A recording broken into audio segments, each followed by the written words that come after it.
Hello and welcome to Future Food. I'm Analisa Winther, your host and an ecosystem developer working on food system transformation.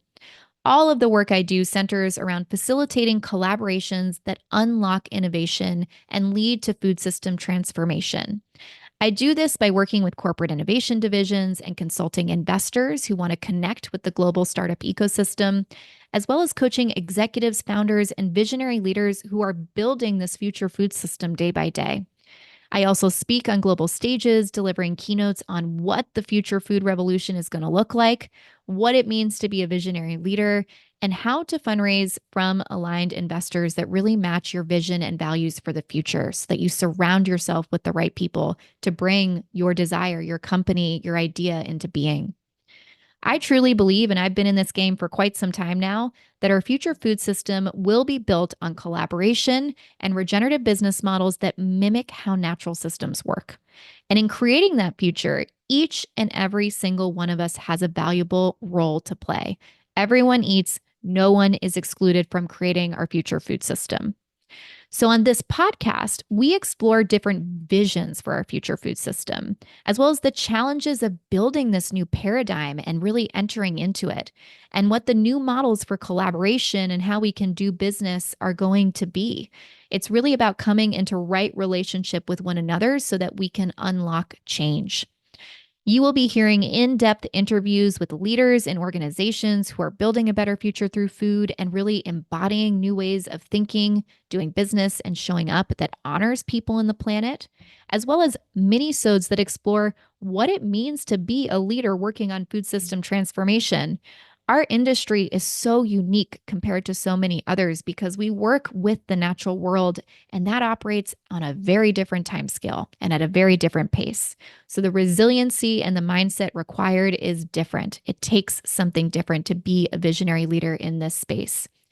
We also discuss what it means to build strong company cultures that are really anchored in values and a clear vision for the future, as well as our zones of genius. This is so important as leaders, one, to make sure that we don't burn out, but that we consistently keep our motivation and keep building into change. But also, when you know what your organization's zone of genius is, it becomes so much easier to enter into collaborations with other companies because you know your strengths and then you can fill in the gaps with whatever your weaknesses are. We'll also look at how we can harness diversity to unlock innovation and facilitate collaboration between uncommon partners. If you were to look at the natural world and study ecosystems, you would see that the point where two ecosystems meet is where the most life exists. When we really play at those edges, when we bring people together who do not normally interact, and this is something I love doing as an MC, as a speaker, as a coach, a facilitator, we see magic unfold. It's all about getting the right people in the room and having the right conversations so that we can enter into those collaborations and achieve things that we never thought were possible. So, innovation theory tells us that you don't change things by fighting the existing reality. To change something, we have to build a new model that makes the existing model obsolete. And by listening to this show, you will find and engage with a tribe of people who are working to create this paradigm shift. And if anyone's story resonates with you, please feel free to reach out to them. I created this show so that we could facilitate more connections across global innovation hotspots working on the future of food. And no matter who you are more than welcome to get in touch. Every guest's contact information is located in the episode transcripts, which you can find in the show notes. And my suggestion is that you follow your gut, follow your intuition, make the first move, write that first email. You never know where it will lead. Lastly, if you're interested in working with me, if you're looking for an executive leadership coach, a speaker for your next event, or just curious to learn more about my consulting services for investors and corporate innovation divisions, please check out analisawinther.com to see what my offerings are, or just go ahead and book a call with me. I would love to connect with you and learn more about what you're doing and how you're working on food system transformation as well. So with that, let's go ahead and dive into today's episode.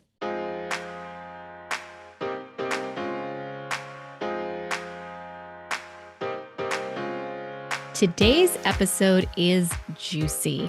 We are going to dive into how we fundraised almost $1 million in grant funding for top 50 farmers. Now, a little bit of backstory for you is that over the last 10 years, I've worked as a business matchmaker, connecting funders to investment opportunities in and around the future of food. And the biggest reason that I have seen investments fail, either pre investment before the decision is made, or post investment once the funds have been received, and then still the companies fall apart, is because startups and investors don't align on the vision for the company, or they don't share the same values for how to do business. And I kid you not, I have seen so many companies get into unnecessary drama in the boardroom because there was not alignment around this.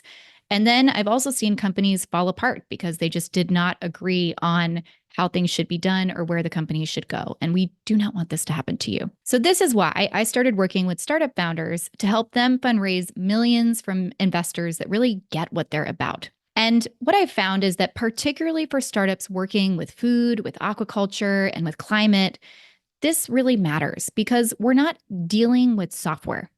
We are dealing with the natural world, and the natural world moves at a much slower pace. This means that the investors you decide to bring on, you're going to be in a long-term relationship with them. Consequently, it's really important to take that long-term view and to really do the fundraising process with a lot of integrity, which can just require so much patience to find the right fit. And trust me, I get it. I know it's really hard when you're a startup fundraising and you need capital right now and you're kind of in a scarcity mindset to really hold out for the right people to come along. So I have a lot of background in this space. And 2 years ago, I got the opportunity to apply my experience from a new lens. And that lens is nonprofit fundraising. So at the same time that I launched my own business, I also co-founded Top 50 Farmers with Cindie Christensen, who is my guest today. And I'm so excited to have my co-founder on. So if you have not heard, Top 50 Farmers' vision is to make regenerative agriculture the industry standard. And we do this by working with regenerative farmers to build the movement from the ground up. Every year, we run an open nomination process to find 50 regenerative farmers to serve as diverse role models. And these can be farmers who have been practicing regeneration for years, or they can just be getting started on their journey. And by coming together and connecting these farms, which serve as islands of regeneration, we start to open up new pathways for doing business differently. And we open up new pathways for connecting regenerative farmers to capital, to markets, and to each other, to learn from each other, to share ideas, and just to have a really strong support system. So I could get into this a lot more, and we are going to dive way more into what Top 50 Farmers is in this episode. But if you are curious to learn and explore more, please check out the Top 50 Farmers website, which is linked in the show notes. So when Cindie and I set out to build Top 50 Farmers, the very first order of business that we did was to sit down as co-founders and create the vision and the values for the organization. And this, of course, requires some reflection on our parts to get clear on what we want to do and where we want to go. And then we have to combine our visions to make the organizational vision. And this is very often what I walk startups through. So we then used the vision and the values that we co-created as filters to help us find the right funders. And in this episode, we're going to unpack exactly what that journey looked like and what it took and all the twists and the turns and the behind the scenes action. We're also going to tell you a lot more about the thought that was put into how we built Top 50 Farmers. It has been 2 years that we've been working behind the scenes before we even launched in the marketplace. And on November 11th, 2024, we are opening up the nomination to find the first 50 and create the first cohort.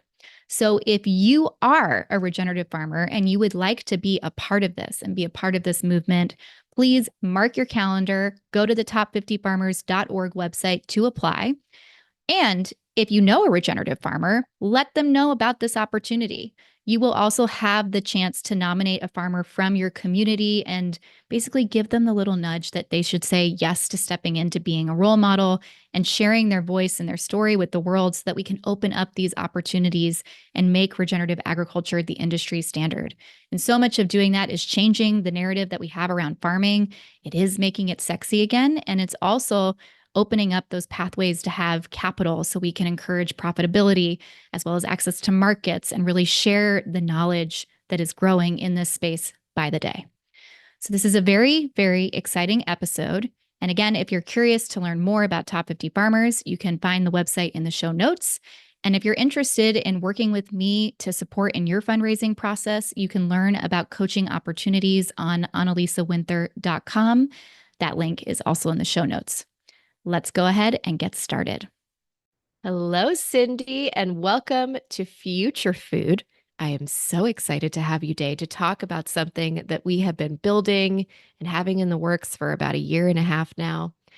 And before we dive into everything about Top 50 Farmers, the fundraising journey we've been on in terms of really bringing in vision and value aligned funders and to build this project into reality, let's start with the basics.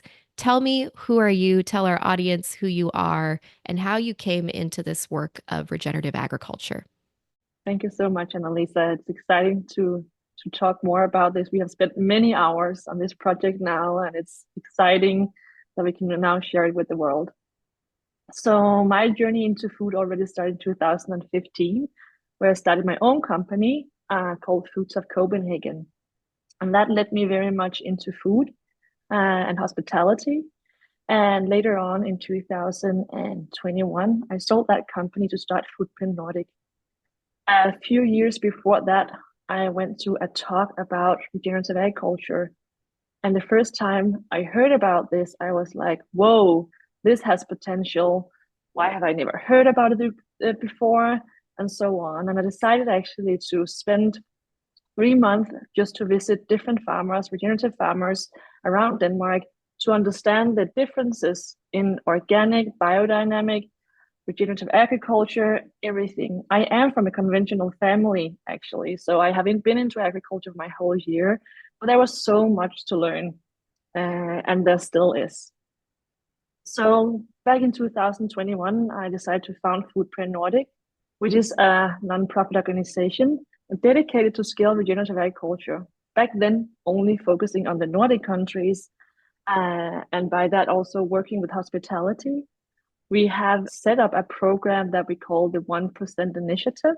And that is a program that we work with together with hospitality, where restaurants, canteens, and so forth, they add 1% to the guest's bill. And that money goes into Footprint Nordic's Restore Fund. And then regenerative farmers can actually apply for this money. This is like money for developing projects, innovation projects that are still not found in the system. So you could say we're providing a kind of microfinancing into the system that is needed. Yeah, that's a little bit about how I came into Regen Ag and just got more and more interested, read more and more books, and talked a whole lot about it with everybody I can. Yeah, I think there's such a rabbit hole that most people go on when they get into this space because you start somewhere within your own journey of food system transformation, like whatever is the thing that first draws you in.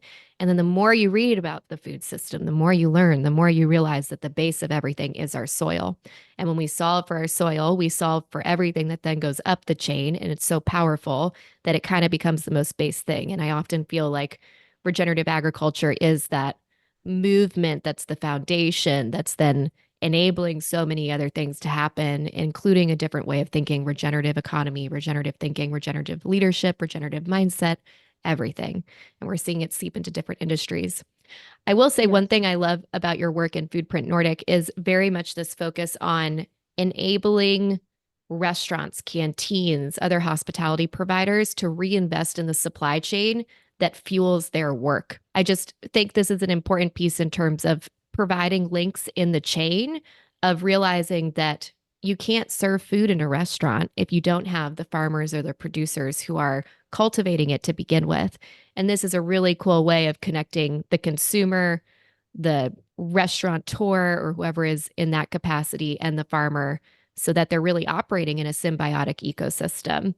How have you seen the results of that in the Nordic countries and beyond? This is also linked to a global movement as well, where you can see the footprint model unfolding in different parts. So, what have you seen be the outcome of building that connection and facilitating that? First of all, I want to say that this is also a great challenge still in hospitality, because while we have very pioneering members, it is still also a new word for many, and also in hospitality. So in the work we do, there's a lot about awareness and education about this and how these farmers are actually growing. And as you just said, it's not only like it is about the soil, but it's about so much more. It's about creating a new way of living. So there's a lot of things to think about when we talk with the chefs overall. We're also just very, very busy people in the kitchen. So there's a lot of challenges in this.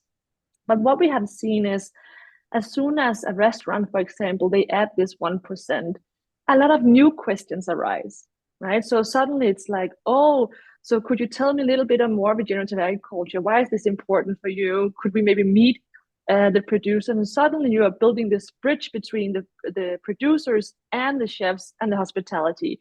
And that's where it gets really exciting, right? Because we can do so much with 1%, which does actually make a difference for the farmers, but there's a bigger impact to reach out of that as soon as you connect these people.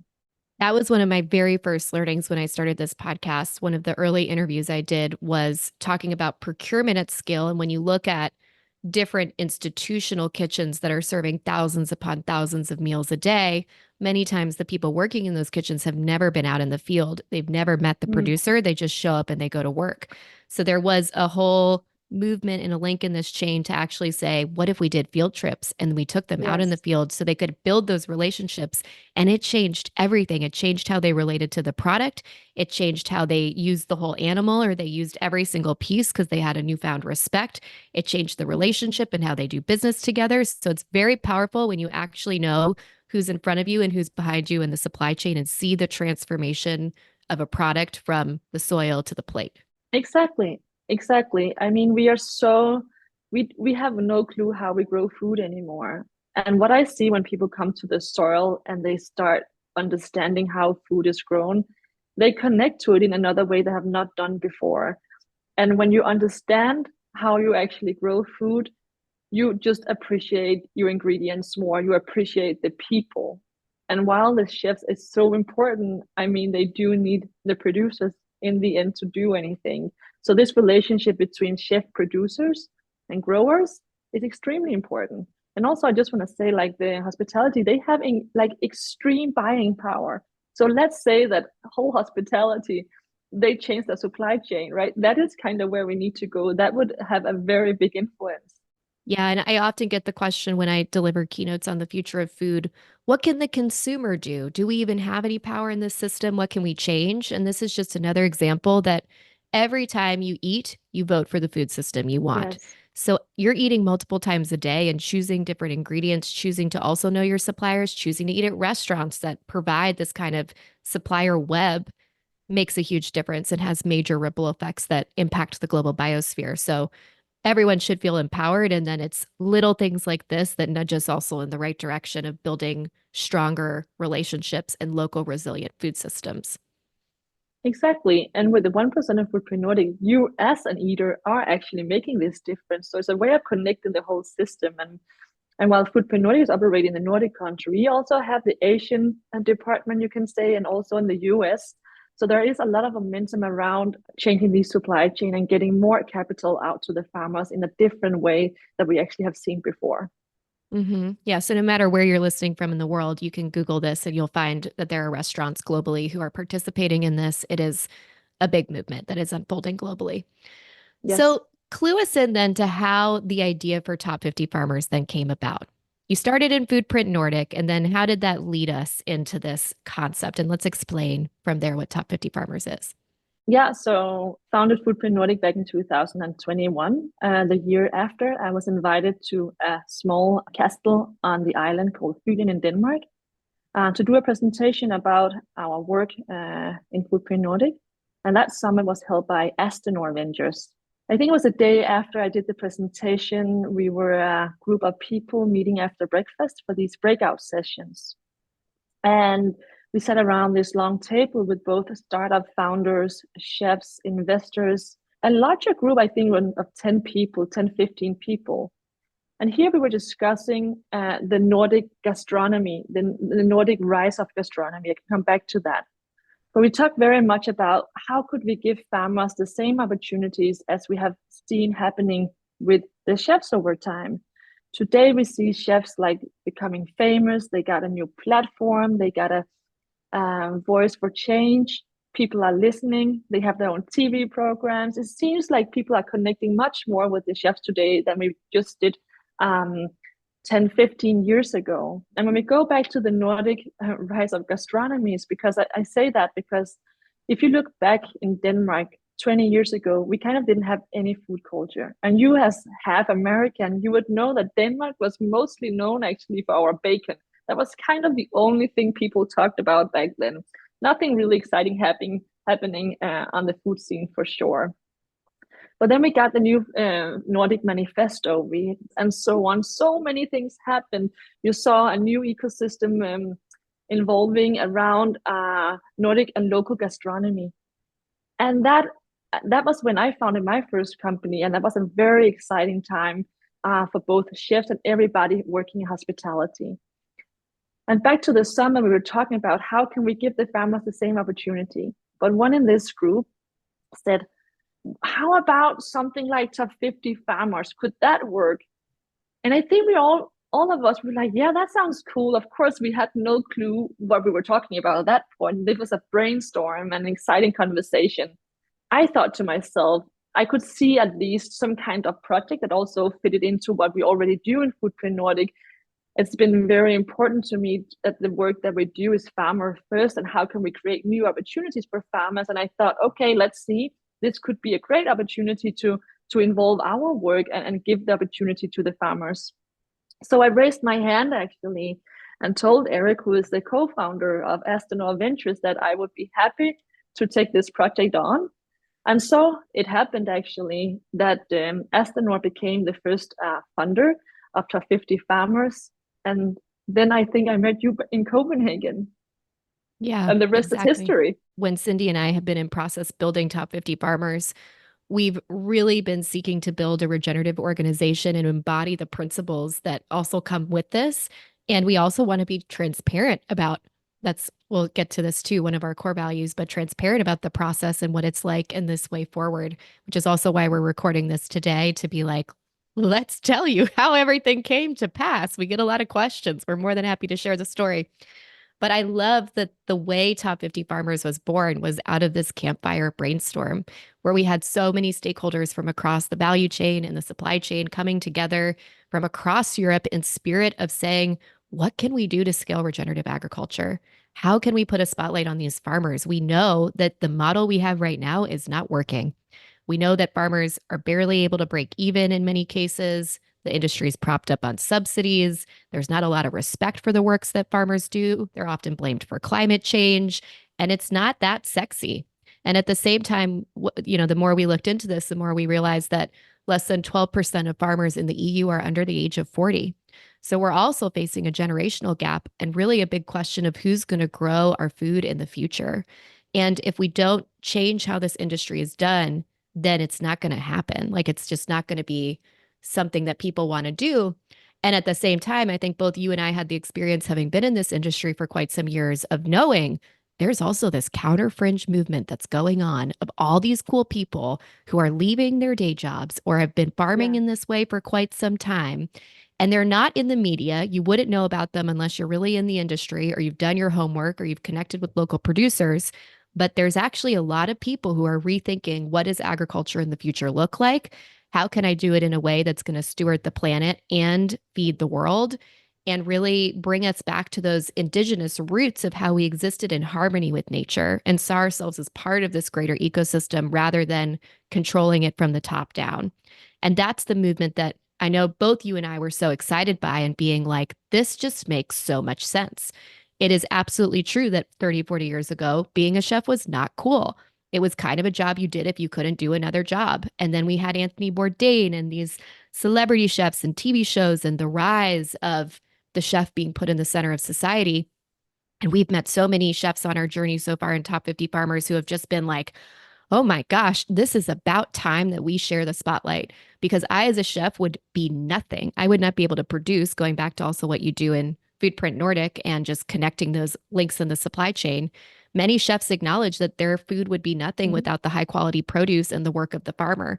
And so, why don't they get the spotlight? There's very much a feeling of collaboration, a desire to share, and a desire to uplift the farmer from so many different angles of this industry that have really been riding on their backs, I think, in some capacity up until now. And just, like they're a huge desire to change the narrative, which is again why I love that Top 50 Farmers was born out of this idea that, like, what can we do? And thank goodness that Astonor held that space and brought it together and, encouraged these brainstorming sessions. And they did provide us with the first seed grant to get going when you graciously held up your hand and were like, hey, I'll I'll see if I can make this happen. I'll see if I can bring it into reality and take it from idea to concept and execution. Comments to what I just said, that was a lot, but yeah, I find our story and origin story so beautiful and how it was born out of collaboration. Yeah, me too. And as you say, like there's so many things we didn't know back then. Like this is already like 1.5 years ago, almost 2 years ago, right? And I love what you said because what we also experience in Footprint Nordic is we are talking a lot about the transition into regenerative agriculture, but we also do see like many people coming in now that has no background in agriculture, which is Mm-hmm. so exciting. We do see people come from another world right now entering, and that's the next generation. The next generation is going to be very diverse, and that will be the next thing to show, right? We'll come more into that, but so many things to do with top 50 farmers that I think is really important to move into the next step of how agriculture needs to develop and be a positive way of doing things. I'll build on the story now and add how I ended up entering the project because you were at the summit that was hosted by Asnor, said Foodprint Nordic will take this on. We'll see if we can bring it into reality. This is like Mm-hmm. aligned with what we're doing. It makes a lot of sense. And then you and I had the chance to collaborate on hosting an event for a delegation of entrepreneurs and chefs and scientists that came from the biotech and agri-food tech ecosystem in California. And I think as co-founders, that was a very good trial experience to see how do we actually work together in the operations and the day-to-day. And like hosting an event, if you've ever done that, is high pressure. There's a lot of details. There's a lot of bringing people together. You're on in the moment. And I credit you for actually having a vision and seeing the possibility of what it would be like if we worked together. And you were like, you were poking. You planted seeds and kept watering the seed and following up. And I was like, well, I don't know, and maybe, and no, no, no, no, no. And I don't know anything about nonprofit. Like I've never done, or this isn't my world that I've been in, and blah, blah, blah, blah, blah. So I had lots of reasons why I was unsure, but you were persistent and also held the vision of what's possible. And I think you knew in your gut that like this would be a really good team and a complementary team. And I don't know exactly where that came from, but essentially Cindie and I collaborated on something. I think we decided our 1 year anniversary is in October because we went to dinner and basically we're like, should we just try? Like, again, we had no idea what it would grow into and how big it would be, but it was like, yeah, let's just like see where the idea goes if we develop it further and build out the concept and, think about what that could be. And then look where look where we are now. That Exactly. I es saw great that escalated potential. quickly, right? Yeah, that escalated really quickly. That's very true. I definitely saw the potential in working together, and we come with so many different skills, but we are also very similar in mindset on many ways. So I think it's a great match. Yeah. We are very blessed that we have an incredible advisory board supporting this. We have the board of Foodprint Nordic. We have a selection committee who's also been providing their advice and counsel around how we carry out this project. So there's been many hands, many eyes, many people that have put their hours and love and energy Mm. into helping to bring this to life. And I think, again, that shows how much the industry feels that this is a good idea and it needs to happen and it needs to soar. And how can we all work on making something go? So, in my background, I've always worked as an ecosystem developer on the food system. And my passion and the red thread that has been true in my career is really how do we bring communities together to see change, facilitate change, and lead this transition? And my favorite thing is, and like the way I've been playing with my business model for years, is how to offer collaboration as a service or cooperation as a service, knowing that the future isn't going to be based in competition, but really in this ecosystem where everyone has a role to play and it's very symbiotic. It mirrors what we see in nature in terms of organizational work. So, for the last 12 years or so, I've been working as a business matchmaker, meaning connecting the dots to bring together people in partnership, investment, acquisition, different capacities of how do you get two uncommon organizations to work together. And over that time, the number one thing that I learned is that the reason deals fall apart is because there isn't vision or values alignment. And I ended up within my own practice. I would first work with investors, helping them to get really clear on what's your vision for the future food system and doing visioning work with them. What are your values as an organization? So that when we go out and talk to other organizations, that's what we're betting on. And I call this personal due diligence. If you listen to another podcast I did, it talks all about personal due diligence, and I'll link to that in the show notes. But essentially, when you're doing a deal, you typically have your financial due diligence, legal due diligence. There's a lot of questions that are asked, but very rarely do people do people due diligence, personal due diligence, looking at what's the quality of the different teams in terms of how much they think similarly or working towards that same North Star. So all of this to say that I've worked on the side of the investor. I also started my executive leadership coaching practice to support founders and other executives who are looking to go out and create these relationships and knowing that foundation to actually be able to soar. And when you approached me, I think one of the first things I said was like, yes, but first we need to do vision and values alignment work. And we spent 6 months at least sitting and talking about what's the vision for Top 50 Farmers? What is the concept? What does it look like? And really writing that down. What's our vision for ourselves in terms of how we fit in and how this fits into our other obligations and where we want to go and what we want to build in our careers? What are the values that we have individually as leaders? And then what we want to have as a organization as we build that culture and build that structure. Very much the work that I've done with my clients in the past, but knowing that when you have that foundation, while it's not obvious to the world because it's deep inner work, it's like growing roots in the soil. Yeah, I've got to go low to go high. You need that in order to be able to bring the right people on. So today our objective is to talk about fundraising. And I want to bring this up in terms of making it clear to people that before we even went out and talked to funders, we spent a lot of time getting clear on what are we really about? What do we stand for? What are our non-negotiables? How is that process for you? I know I was pretty persistent. I was like, no, we need to know this thing. So true. I think I learned that very fast about you, right? Like you are extremely good in asking questions, very relevant questions, but also very tiring questions Questions sometimes. that really make you think and look inwards and be like, crap, Exactly, this right? is So more it's work not than I bargained for. exactly right. So absolutely, that has been a big growth area, at least for me, also starting something because I can be very like, I got this idea and now we run. And you will be a little bit more, yes, we will run, but first we talk about this. So I think it's been a great learning. And I think that I can definitely see it's also making us strong now because we have discussed so many things, both work wise, but also like how do we want life to be? Because we also come back to that. This is a project, but we do want to do things differently. This is not just another project. We want to create a life around it and bring the right people. So I have loved this journey. As I said, tiring is maybe not the best word to use, but it is actually. It takes a lot to go through this and answer these questions and align on them. Because when you Mm-hmm. don't agree, you have to go back and you have to start over, which you don't want to do because you also have so many other things to do. So it's something that I really had to track down time, and I think you have been very good in leading that process, being like, no, when I'm in Copenhagen next time, we'll take a full day when we're going to talk about, and then I get like a sheet with like 50 questions or something. So I think I learned to love it because I do see the value of it. I do see like why this is necessary. Absolutely. So thank you for doing that.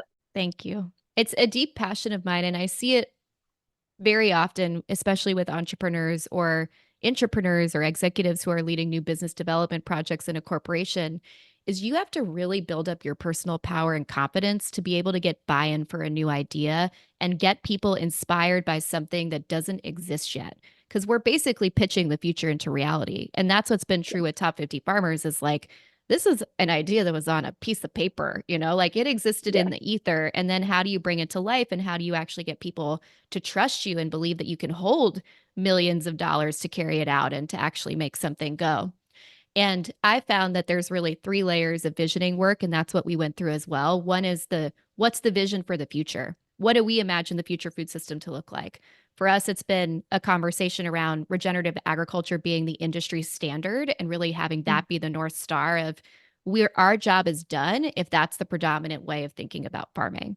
And really the goal, then the mission is to scale regenerative agriculture in Europe by putting farmers first and putting farmers in the spotlight and having them lead the conversation, and us being that acceleration platform that just backs them up, but not the leading piece.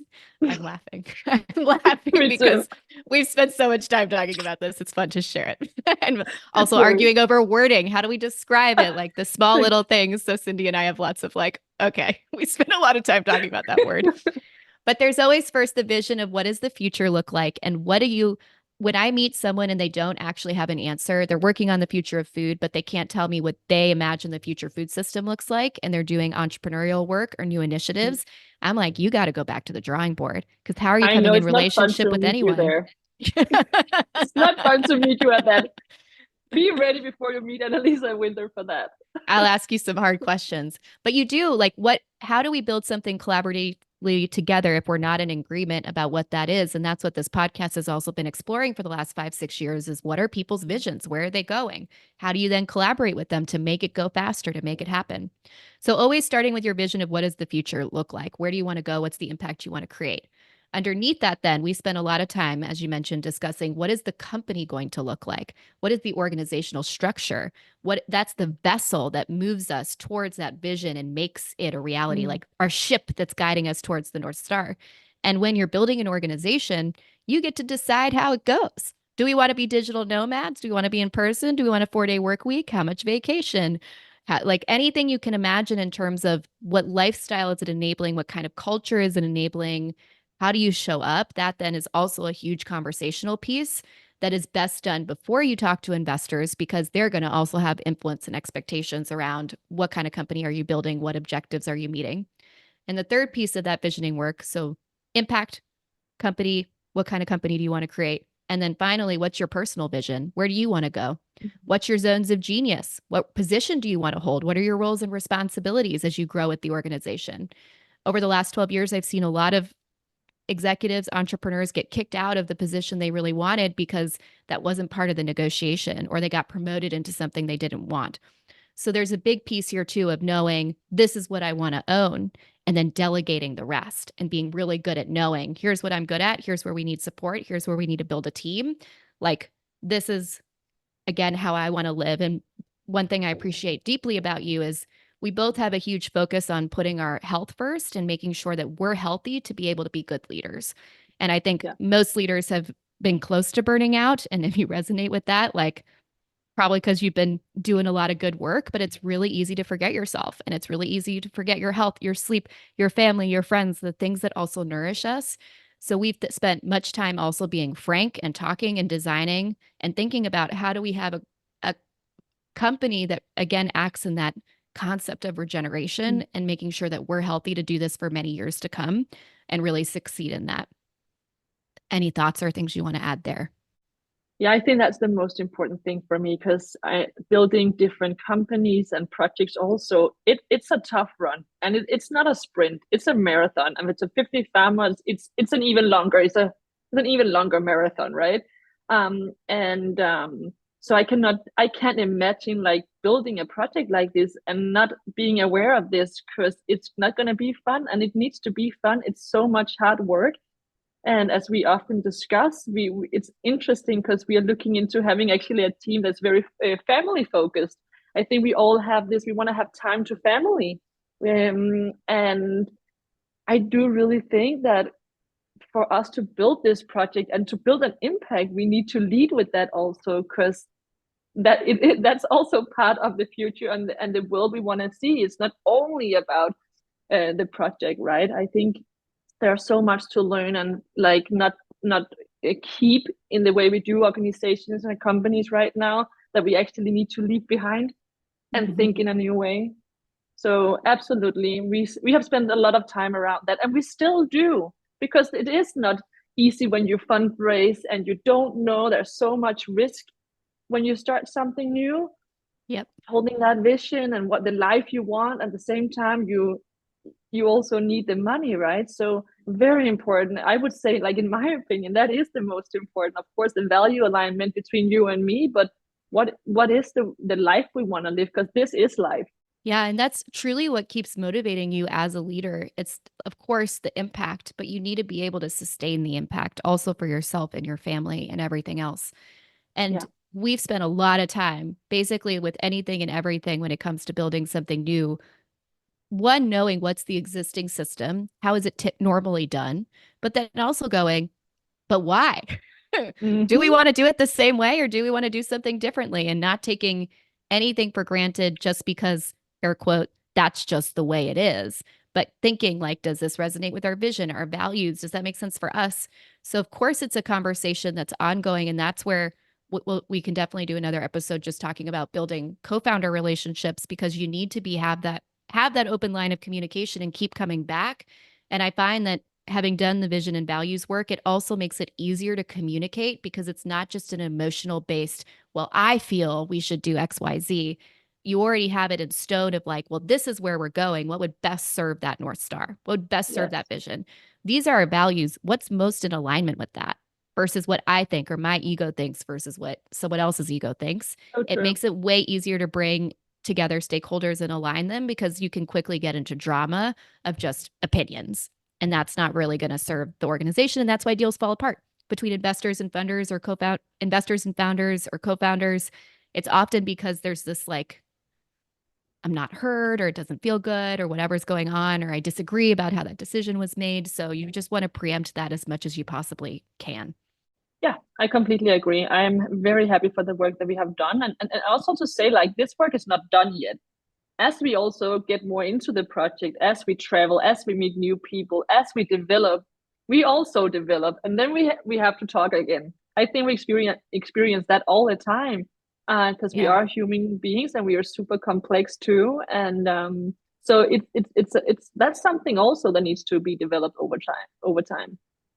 Yeah. Absolutely.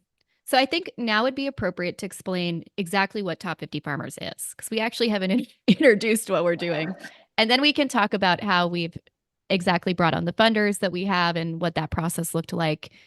So would you like to explain basically the three pillars we have of Top 50 Farmers? It's a platform that will carry out three pillars, you can say. But overall, I want to say, and I think we often forget to say that I do hope the Top 50 Farmers as a platform, that this will be a place where people who are interested in the space, a farmer, an organization, corporation, people in general, will come to this place online and then see the farmers, then see the organizations working on all this and be attracted to that and know where to find resources. That is really like, I hope for it to be that platform that we're gonna develop. But the three pillars overall, so the first of like what I think what Top 50 Farmers, also because of the names already known for, is the award ceremony we're gonna do.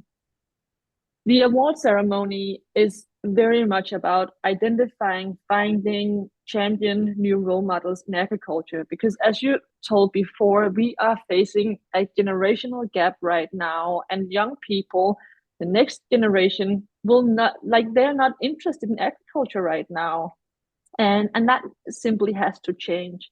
And I think you often put it very well. Like if you don't have that role model, you will not go there. You need to see yourself in something. So the award ceremony is of course about celebrating the work of regenerative farmers, but it's also about spotlighting new role models. And that is, I think, what is like the base of the project. And to do that, we're going to have the nomination. They're going to open up in November, where everybody can nominate a farmer across Europe. You can also nominate yourself and come back. I think we talked about doing a new podcast episode about the qualifications and everything around that. But that is really one pillar, is the nomination. And then we have the award ceremony celebrating new role models across Europe. And the second one we're looking into, I actually think you should explain, Analisa, the network part and the mastermind groups, because you are very much leading those overall. Yeah. So the tip of the spear of what Top 50 Farmers is about is identifying 50 farmers every year that we can showcase as role models for what the future of agriculture will look like. To be clear, it's focused on regenerative role models. So we are looking for people that are at any stage of the regenerative transition, also knowing that this is a lifestyle. It's something that you continue to practice over time. There is no outcome or moment that you arrive. It is a way of life, truly, in terms of thinking about how to farm with nature in this capacity. So, because of that, we look for people at different stages of transition, different role models, ages, genders, and there is an application process for doing it. And what we know is that if you look at other award ceremonies like World's 50 Best, first, it's important to recognize that Top 50 Farmers is not a ranking. We don't believe in a ranking. We don't think there can be a number one. That's super subjective. How would you ever judge that? It's just more about getting new role models every single year so that we have enough cases and stories to actually say, this is a major thing that's unfolding globally. Like, how can you argue with me that this doesn't work when you have this example in this country and this one here and this one in your own backyard? But similar to how World's 50 Best or other award ceremonies have really been able to put a spotlight on different great stories and provide them with marketing and PR, it creates a lot of excitement in the industry and people pay attention. They really they're there when they're announcing what's happening and that word spreads like wildfire. So we know that when we announce who the top 50 farmers are, there's going to be a lot of eyeballs on our website. And there's going to be a lot of people who are curious about who's the farmer from my country or what's going on and read their stories and learn more about who they are. And we wanted to really capitalize on that momentum in terms of figuring out, well, how do we uplift other parts of the ecosystem? Because we know that a lot of people from all different angles are going to come to the website and be curious. And we want to be able to redirect them to something that's supportive and that, again, helps to accelerate this movement and to really grow this platform. So we're putting together the Top 50 Farmers Network, which is a network of farmer organizations across Europe, the EEA and the UK, that are really doing the local work on the ground to support regenerative farmers and provide the essential education, peer-to-peer support, like those things that you really need community to do this journey and people that are working with you.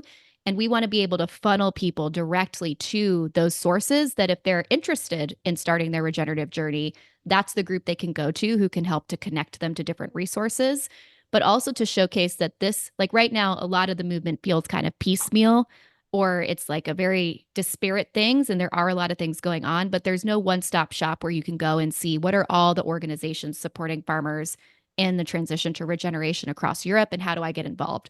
So really the Top 50 Farmers Network aims to answer that. And if you work for a farmer network or an organization, please reach out to us for more information on that. We're happy to share and talk about what it looks like to become a member.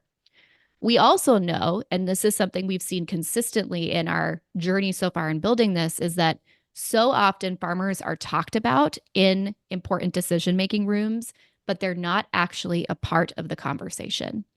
And that doesn't make any sense. We can't talk about what farmers need to do and how they need to transition if they're not in the room where it's happening. And at the same time, we know that a lot of corporations have made these 2030 commitments or commitments around how they're going to transition their supply chains to regenerative, come up with new financial models or structures, products and services. So we are also putting together mastermind groups. These are intimate small person groups that meet multiple times a year with farmers from the Top 50 Farmers Network, and then corporate leaders who are leading the regenerative movement within their organizations. And there's different discussion themes in these. You can kind of think of them like a working group. But the goal is really to create a common ground in a meeting space for corporate leaders who are working in regeneration to meet with these role model farmers and talk about what are the needs? How do we solve this together? How do we collaborate? What can a corporation bring to the table? What does the farmer need on the ground in the land because they know best what their needs are? And I think there's just an overall feeling that we need to stop going to conferences that are very siloed, where it's just the corporate group meeting or just the farmers meeting. And then each side talks about the other side, but they're not actually talking together.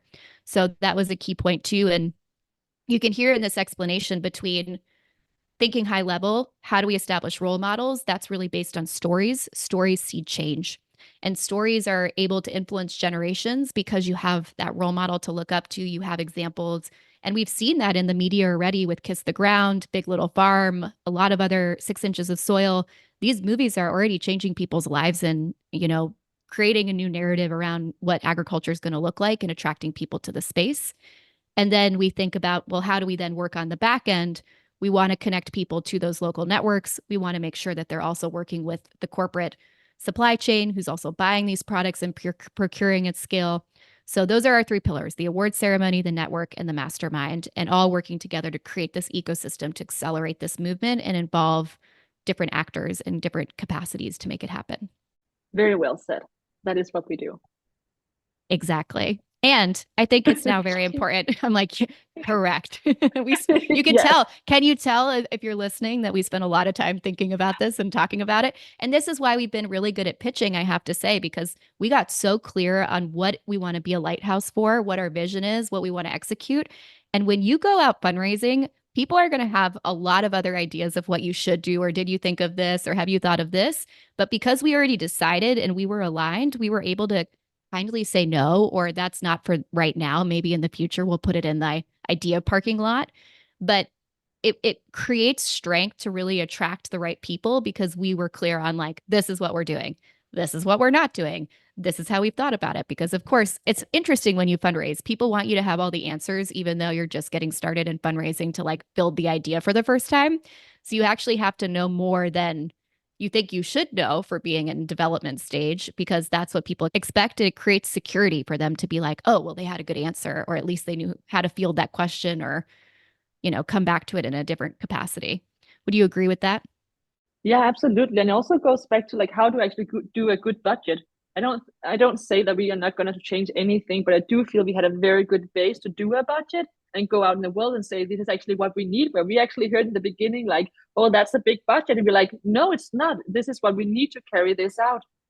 And I can see from other organizations that are found fundraising that they kind of start on the back end. So they start by like having some ideas, trying to make the budget, and then you get to start to conceptualize and all that. But you do need to do it the other way around. You need to be so deep in what you want to do, and then you track it out from there, right? You cannot do it the other way around.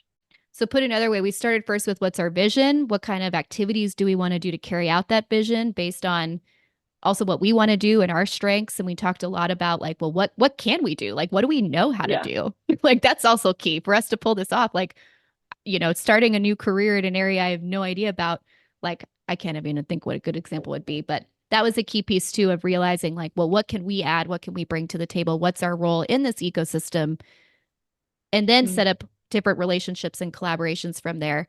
So once we had that clarity on vision and activities, we did go down into the weeds of budgeting, costing, getting quotes from different vendors to figure out what that would be to actually inform the budget before we even started fundraising. So we spent a lot of time just collecting data and getting clear so that we could really go to the table being like, we know this is what it will take. Like there's no argument there. This is what it's going to take. We've done the homework, we've done the research. It's a really good point because I don't know, but did we do like 5, 7 interviews with PR agencies Yeah. just to get an average in quotes? So that's also when people are like, but how did you come up with this? We didn't come up with it. We actually did a whole lot of research of what social media manager, how much is that, PR agency, locations. We did so much work beforehand in researching that. Yeah. And I think that was key. The other key piece in thinking about and also explaining to funders what we're about was that we did our values work. And I think it's good for us to go through what the values are and how that also shaped how we think about this. So we came up with 5 values, and values are also something that can be expanded upon. And I think, as you mentioned, like there's this feeling of like, once you start executing, you get more clear about what's the foundation of our culture, how do we make decisions, and why that's so important from a leadership standpoint is that as we hire more people and as our team starts to grow now, we need to embed the values in them. But it also enables us to explain why things are the way things are and trust them more to take effective decisions because they understand how do we show up as an organization? How do we move forward? And how do we make things that are truly in alignment with what we want to imbue, what we want to be a lighthouse for? So the values we came up with, I'll list them and then maybe you can start explaining them and we'll trade off. Is farmers first, regeneration, collaboration, diversity, and transparency. Cindie, do you want to start by explaining what farmers first means to us? I think carrying out this project is very much about like what is it that the farmers need right now, and to able to ask that question, you need to put them in center of the project. You can say, right? So for every decision we actually made is back to like, but how would the farmers think about that? What would the farmers say about this? And I think a very good example is by could be like we talk so much about the missing definition of regen ag, and while we could come up with what we think, we actually go back and then we collaborate, right, with some of the organizations that are farmer-led organization. We ask like, what do you say? What is your definition? And then we carry things out. So always going back to like, what is it that the farmers need? It goes also back to the network part, right? Like we could get a lot of different organizations and corporations into the network, but what do the farmer actually need? So it's just a mindset of always being like, ask the farmers, or at least think about what you think they want, but ask them. I think that's a good place to start. It's kind of like doing market research, but it's deeper than that because it's in everything we do. Instead of it starting from what's convenient for us or what would be easiest or make sense or what we want to do, it's like you got to double check that that's actually in the best interest of the farmers and that they give their stamp of approval and are part of the decision making. So even in the Mm, minute details, like when are we hosting the award ceremony? All right, true. well, farmers are busy in these high seasons of the year during planting and harvesting. So the window of time in which they're available is November post harvest and before spring planting begins. And that's when we're going to open the applications and then host the award ceremony because we want to make sure they can go. We also allocated budget that we can actually help the farmers in getting to the award ceremony to show up in person because it's really hard to leave the farm and it's often very expensive. And that's also why you often don't see farmers at conferences. So we wanted to fully support them and being able to show up if they want to come and be part of that.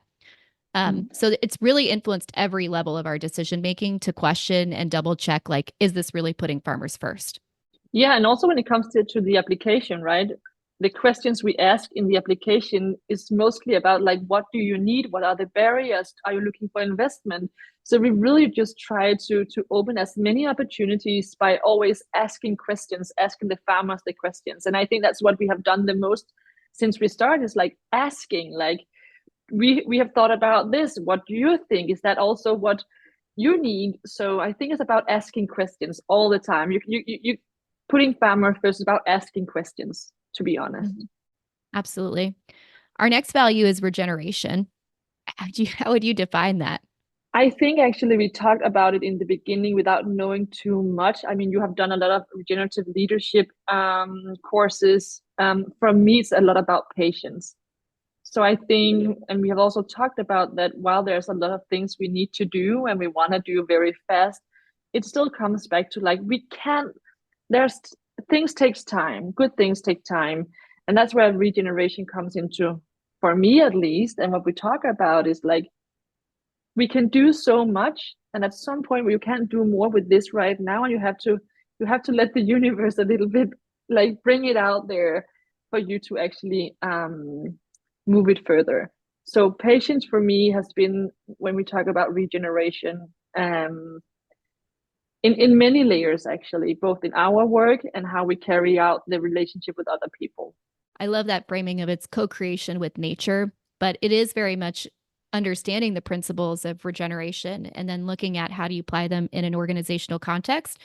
This is uncharted territory. Like there are really not a lot of role models in this space. So we've been in constant conversation about what does it mean to us? How do we implement it?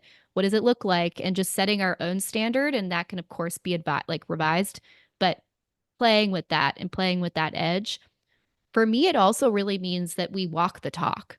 Like when Mm. we're procuring something, we're also looking at where is it coming from? Does it support what we stand for? And like, while that's not often always the cheapest thing, that's really important to us that we're actually sourcing regeneratively whenever we can or making decisions with that in mind that really feel like they're aligned with our values.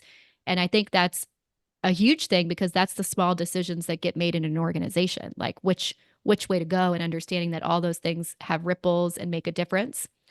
And then I think it goes back to that aspect of like what knowing, for example, if you just think of nature, nature has four seasons: winter, Mm. summer, spring, and fall. People similarly have times of needing to go inwards in winter versus full bloom summer. And when you have an organization, whether you're leading yourself or you're moving through like what's needed in an org, you can embody those seasons, but you have to make sure you move through all of them. And so often in a company, we're constantly in summer, productivity, extroversion, creating, doing, and there needs to be space for it all and to move through them. So Yeah. this is like a large definition, but it's kind of like taking everything that this movement is about and becoming and figuring out how do we implement that down. And I think this is the value that feels like it's becoming more clarified at this moment in time as we actually start to do and have to figure out like, okay, what does it mean to act regeneratively and to really walk the talk? And like, we don't have tons of role models around this. So we're working on it and we're making mistakes, but we're working on it. Exactly. We don't know. We don't have all the answers now. We're just trying to make our way with these principles in our minds when we do it, right? And then we'll have to learn and we'll have to develop both like us and the project and how we carry that out. So our next value is collaboration. I can say I was, I think, very strong about this one in feeling, though we both were, that this movement is no one organization is leading this movement. And it is not about one organization having the credit or anything like that. It is about a collaborative effort and really understanding that we're stronger together and that it's going to take all of us to make this happen. So, one thing I've really loved about our journey and how we've just approached getting things off the ground is constantly thinking, where and how can we collaborate? And when you go into a conversation with us, Cindie and I are both often in that first meeting from the frame of where's the synergy? What's the opportunity? What would that look like? Are we vision and values aligned? If yes, then this is possible. But knowing that it doesn't make sense for us to build things from the ground up or reinvent the wheel, that takes a really long time. We know what our strengths are as an organization, and we're more than happy to work with people who complement us and help us to get where we want to go faster. So, that and then really having that attitude of like, we're here to work together. We will keep working together even when things are hard. That is how we're going to keep showing up. We're going to seek the way forward that is collaborative versus, that's so easy to feel competitive. That's how so much of our business and world is built to be like, I need to increase the value and the GDP and get more and like store more for myself versus what benefits the collective and what's the win-win. Like, how do we think that way and move that way? So that's what I would say collaboration means to me. What would you add or say No, different? I completely agree. We have talked about this one for a long time, and I also think that comes out like how we actually arrange our network, right? I mean, top 50 farmers is not about inventing the new wheel. It is about getting existing projects and organizations into the platform for it to benefit both the farmers and the whole value chain to engage in the movement, right? And actually to create like carry out some action. So that is collaboration. That is what we try to do on that network side for sure. How do you explain our value of diversity? I think that goes very much back to what we just talked about when it comes to role models. I think the picture we have of a farmer today is not what's going to inspire the next generation. So for me, that is really important that when we come out with these 50 role models, we do see diversity.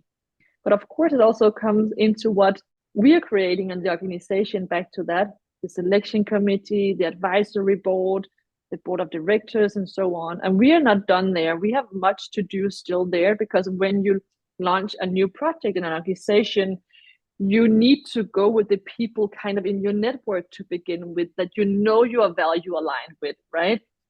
And so forth. So it takes you some time to create diversity, actually, but it's something we talk a lot about to ensure, of course, like different perspective, and it's a core, it's a value in the project. So it needs to go through everything we kind of do, and we try to do that also in the award by making some clear references of how much diversity we actually need, not only in gender is like the least, right? It's like so many different things, as you also mentioned, farm size, age, locations in the world, and so forth.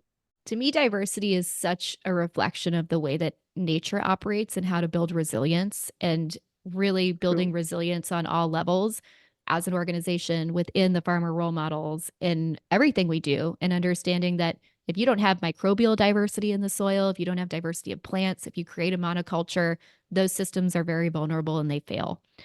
So I think completely agree with what you're saying that if you think of transitioning a field from a monoculture to a diverse ecosystem again, it takes some time to bring back that diversity. And you got to start with what you have and what you know. And that's in that sense, it mirrors the journey very well that, new opportunities have been coming in and we've been connected to new people outside of our own networks, and then always looking at like how do we really strengthen what's possible and knowing that we're stronger when we have diversity. So if one thing fails, another thing can keep going. Even like all of that. So to me, I completely agree. Diversity is core to building resilience on all layers of our project and this organization and what we hope to achieve, and just having a healthier world and a better food system. Yeah, and I think we can also see from the people we just involved on the board side, there's so many different perspectives and skills, right? That just has created this project. Like there's so many things we didn't think about in the beginning. So really seeing how necessary that is and how that brings a strong connectiveness and yeah. Yeah. We also get lots of questions about how we put together this advisory board. And that's definitely something we'll also do another conversation around. It's its whole own topic area of really bringing in those perspectives to support you from the beginning, encouraging diversity of thought and diversity of networks. Like you have to kind of spread the True. seeds everywhere to see what's Yes. going to grow and what's going to work and what's going to cultivate. And it's really hard to do everything yourself. So our last value is transparency. How would you describe that? Transparency is in many different levels, but one is like, for example, how are you funded, right? As we're talking about today, I think that's very important these days. Again, back to the values, like where money comes from is very important, and we want to be transparent on how we are fundraising and the funders behind it. So that's one transparency, but it also goes to the application process. How are we selecting the farmers? How does that look like? So people can follow the project from that side too. Yeah. So very much on the funding side, application, and how we take action in the project. Yeah, I think the open, clear communication, and it's like nothing is cloak and dagger. Like that's why No, we're also recording this today. We're like, we're more than happy to share and to encourage and to just see this space grow. So I completely agree that transparency is key. And I think this is a very good tie in to talking about the last piece of our fundraising journey, which was, as we described in the beginning of this conversation, we spent really the first 6 months getting clear on vision, values, concept, and aligning as co founders and just getting that down. Then we started fundraising. And with our values in our back pocket, I think we quickly realized that what we thought we were going to do was not going to work, not going to align with our values, which meant we spent about 6 months learning before we had to go back to the drawing board and start again. So, should we take listeners through that journey of yeah, just like really realizing what it means to put farmers first in our fundraising process? yeah, we can do that. And again, being transparent about how we learned this too. I think when we began this, we had the idea that we would approach corporations to get the first funding from And those seeds. And that idea came because that's the really common model when you're doing an award. Very often it's sponsored by corporations, their logos are Yes, there. That's like similar with the conference. That's how it's funded. So we were like, of course, that's the model. Like that's what you do. If you're, it was the obvious place to start. So that's where we were like, no problem. We'll get this done in like a few months. Easy. Oh boy, were we wrong. exactly. Why are we wrong? But it's also because when we talk about an award, it doesn't sound like something you would get funding from foundation and stuff like that. The award overall is just one of the pillars, but that was something we had to develop. So I think that was why we thought about the corporation, as you say, like that's the old system. If you're going to do an award, you're going to be sponsored by a corporation.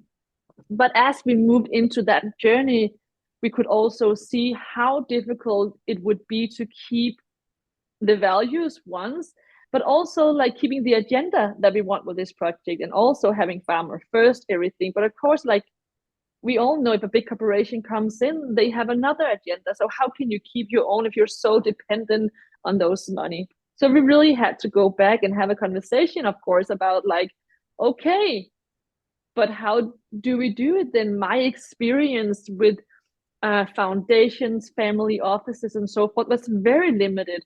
It's a very limited space here in Denmark where I'm from. So we had to talk through this. You had more experience on that side. How could that actually look like? What exists out there? Yeah, we had to turn everything around, to be honest. I think we started talking and then we also this came from that farmer's first value very directly of we go out and talk to farmers and one of the first questions they'd ask us is who's funding this? Of Like course. very direct to the point. And because of how much farmers have been hurt by the system, Mm. we don't build integrity or trust as a first time brand by having sponsors that are corporate. It was better for us to go in this format of being grassroots and pursuing grants of different kinds than having that be the relationship, because this needed to feel like it was led by farmers and for them versus someone else's agenda. And there's also still a lot of things around greenwashing at the moment and different questions. So it just became pretty obvious that if we really wanted to succeed, while we could have gotten the money, we wouldn't have been able to necessarily get the farmers. And that ultimately was way more important in terms of making this go and making it work. I think we haven't mentioned yet, but another thing we did in creating our vision is we said we want to set the standard for regenerative agriculture, and not set the standard, but have that be the industry standard. And one of the things that's a part of that is moving towards a system where there are no chemical inputs, where it's not natural and fitting into that. And that is not something that everyone necessarily agrees with, and it sets a pretty high bar, but that also changed and limited our funding pool, and being very clear and upfront and first meetings with different kinds of funders of being like, this is how we see it. Are you in or are you out? And if you're not in alignment with it, then, thank you for your time today, but we can't continue this conversation. Do you want to add anything about that piece? Because that was pretty influential too in our process of really being I strong. think I had a very clear vision of how I see the food system from the beginning, from also when I founded a Footprint Nordic, where you said just like I don't see a food system with agrochemicals in it. I mean, regeneration is about healthy soil, and we cannot keep adding things that are killing the soil when we talk about regeneration. And this is like a major thing we're discussing right now in the regen space, because the definition is not clear on this one. I would also say, while we have the North Star of that, we of course also acknowledge that this transition takes time. And you will also see that when the qualifications comes out, also when they with the questions and so on. So it's not like, because this is definitely not black and white right now. It's such a complex space right now. But as you say, we know like the North Star, we know the vision of the food system, and that's what we're gonna show. But we're also gonna show diversity. So I think we'll come back to that when we do more about the criteria. But I completely agree. That will definitely keep some funders out because it is a statement. So, timeline wise, we spent Mm. maybe 6 months getting clear on what we wanted to do so that we could then go fundraise and have a clear idea we're putting forward. Then we started the conversations realizing, oh, probably corporates isn't the right way in. And also, corporates can be kind of slow. Like, that was also a long time to get to the right decision maker who's going to make a decision and allocate the budget and blah, blah. Like, there's a lot of stuff there. Then we had some aha moment of being like, okay, it feels like foundations is the right way to go. But at this point, it had been about a year and some change where you and I had not really received any form of salary for doing this, but giving a lot of our time and a lot of energy, and going back to that feeling of holding the faith and just being like having faith that, all right, well, it's been a year and we still got a ways to go. So if we believe in this, we just have to keep doing it. But you're feeling it. Like, you still got other jobs, you got other activities, you got your family to take care of, and scarcity mindset comes in. And I don't think there's a single person who's done fundraising who hasn't hit that valley of the scarcity feeling of, one, can I do this? Is it going to work? Is it worth it? Should I cut my losses? Like, I need the money. Should I just take the money?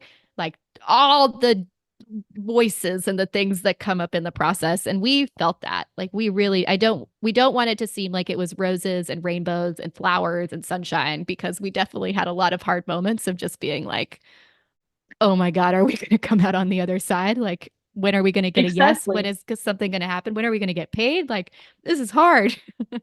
And in the meantime, right, you're traveling, because when you are going for fundraising, it's not like you're sitting at home from the computer at doing that. That is networking. You have to travel to meet people, of course, because they are not only investing in the project, but you. I mean, we of course both of us have a track record of what we have done before, but not with this project. So people also want to meet, they want to learn.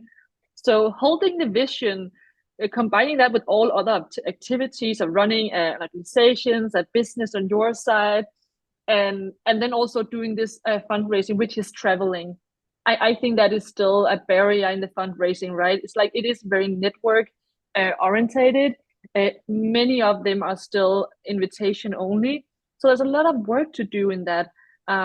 Maybe because it was not a world that I came from, at least there was a lot of things to know and understand around that in that space, from that space. What would be your biggest piece of advice to someone who's fundraising now in terms of navigating just the mental game and moving through scarcity until funding lands and God willing, the right funding lands?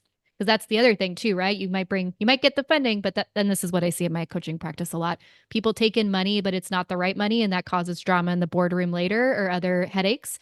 So while it's painful to wait and be patient, it often ends up working better because you actually have the resources you need. But what would be your advice to someone who's fundraising now or going to start this Mm. process? First, I want to say, I think for us, it's like we knew we had to wait. We knew we couldn't carry out this project any other way. So we had to learn to wait. We had to learn to hold that vision because there was really no other way to do it. And I think what is the advice? I think that goes so much into like personal growth in this, like creating something from the bottom, like and pulling that off. You need to develop on your own skills all the time. I have never done more meditation in that period because it was really like break it or make it here. Because we knew like if you're not like getting like a momentum now, we can't keep holding this because as you said, I mean, you do need to feed your family too, and there's so many things around that. So I think for me at least, I need to go back all the time and meditate. And I think I've said that to many people. At some point, I felt we had put so much out and out. We have talked with so many people. We have traveled so much. And in the end, I think I sat on my meditation pillow and be like, universe, now it's your turn to work. I did feel we of course you can always do more, but we had done a lot. So holding that vision, and I think we're lucky also to be two. I mean, there are also many projects that start on their own. I mean, I feel we are very lucky to have each other because Mm. when I kind of were like, oh my God, this is like, and you would be like, no, it's a good day on my side. I will hold the vision. Next day, it's like, oh my God, on your side. I'm like, oh no, I'm better today. I will hold it. So that's been a lot of Yeah. back and forth. And that's where I also think it's so strong that we have done the work before because that is where everything is put in and all emotions comes out. So the advice is, of course, to find a really good co-founder that you can do this with, but also really start doing personal work. Really figure out how you are in balance and how you can cope with these challenges because fundraising is tough. And it's also going to be tough to carry everything out. There will be so many things we don't know. We'll have to raise more money. You need to be in this for a long time. So developing personal skills, I think, is my best advice. I know when we announced we got the funding and we made a fundraising announcement, and everyone was like, "How do you feel?" And I'm like, "Great." And now we get to do all the work. Like we spent a year and a half just convincing people that you should move forward with the thing. And now you actually have to carry out and execute the thing, which is a whole new challenge and a new mountain to climb. But that's definitely it. And I do think we should mention the partners who have come in and believed in us and said yes and just give them some credit. We are still fundraising the last 30% of our budget.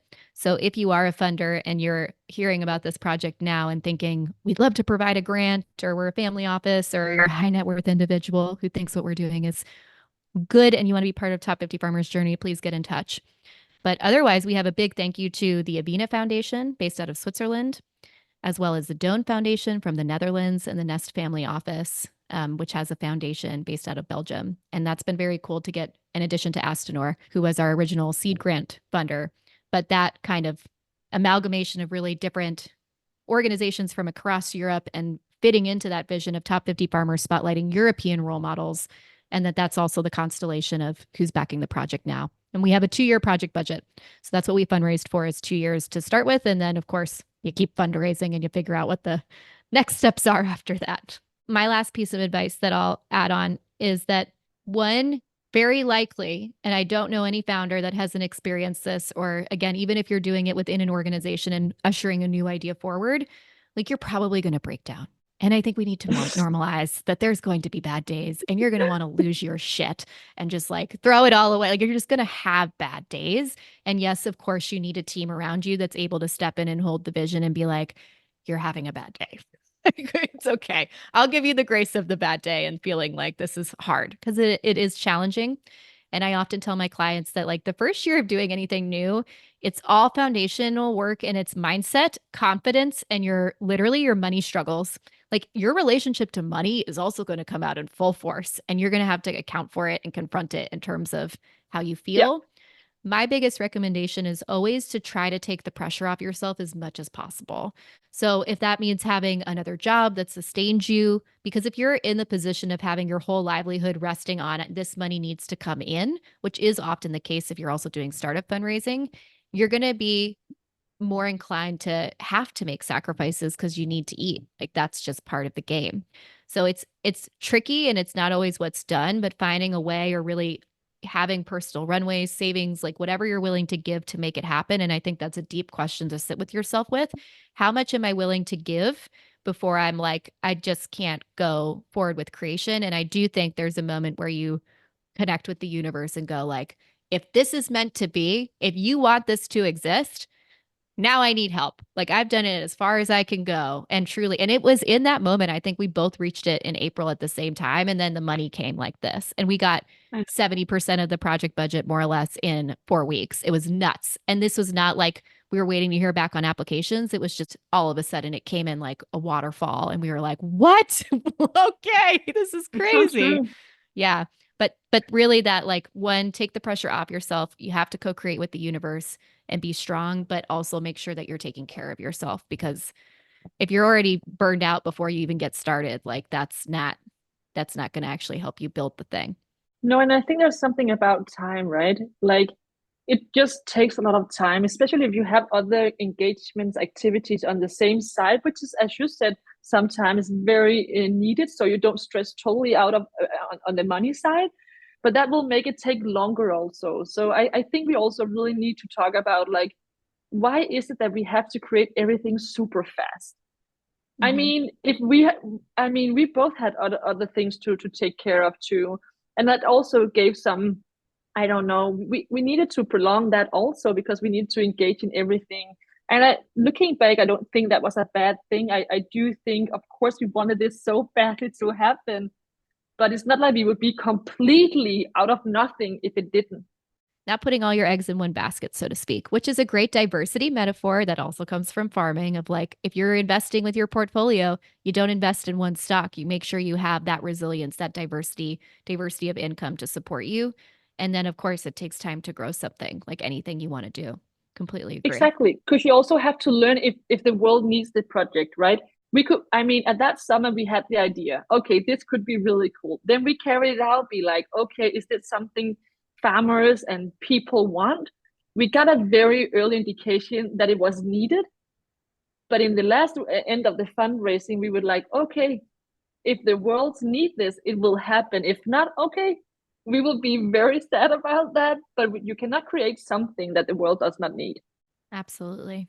I think the last thing I'll add is one, we'd love to hear from you. So Yeah. please do write us if you took something away from this, if you were inspired, there's a lesson, if it resonates. When you record something like this or share your story, it can feel vulnerable, but mainly it can feel like, did it land? Like, does this make sense? Was it useful? Was it supportive? We really want to be transparent and we appreciate any listener comments, feedback, thoughts that you've had. And then also just for everyone who's been part of our journey so far listening to this in any capacity, we are so grateful for you. Like Yes, truly, really. Cindie and I are sitting and having this conversation, but it has been a village that has brought this into reality and people have given their time so generously. You can see everyone who's been involved in the project on our website. So if you're curious to dive deeper into those different actors, please do check out www.top50farmers.org. And yeah, I think that's the best is yet to come. Like now we're getting started. We're launching in October, November. November. So Yeah. join the newsletter if you're not on it already to be notified when nominations open. Please already start thinking about who the farmers are in your network that you'd love to nominate who are on that journey of regeneration. And if you are a farmer network, get in touch with me. Same if you are working in a corporation and leading regenerative initiatives there and interested in the masterminds, please get in touch with us as well. We'd love to talk to you. So thank you for listening to our story, our fundraising journey, and all that's been happening up until now. All right, that's all for today. What did you think of this episode? If anything landed for you, gave you an aha moment, shifted your perspective, really connected with you, please send me a message on Instagram and let me know. My handle is at analisa.winther. I love to hear from you and I answer all of my messages. If you're curious about how we can work together, I'm currently accepting clients in my executive leadership coaching practice. If you're a founder, corporate exec, or an investor working on food system transformation and you've been looking for a coach, go ahead and book a chemistry call with me and we'll explore what that kind of relationship could look like for you and how it could be supportive. If you're hosting an event in the coming months or looking for someone to come and speak to your organization, I do keynotes on the Future Food Revolution, which really is an inspiring and energizing executive summary of what our future food system is going to look like. I also speak about what it means to be a visionary leader in this space, as well as how you can do aligned fundraising. So, this is really for startups and looking at how you can raise millions of dollars from investors and funders that are aligned with your vision and values. And this is so key for building a strong company in the long run. Super foundational work. And lastly, if you're a corporation or you're an investor and you're curious to learn more about how we can work together and my business matchmaking services, check out analisawinther.com. See you next time.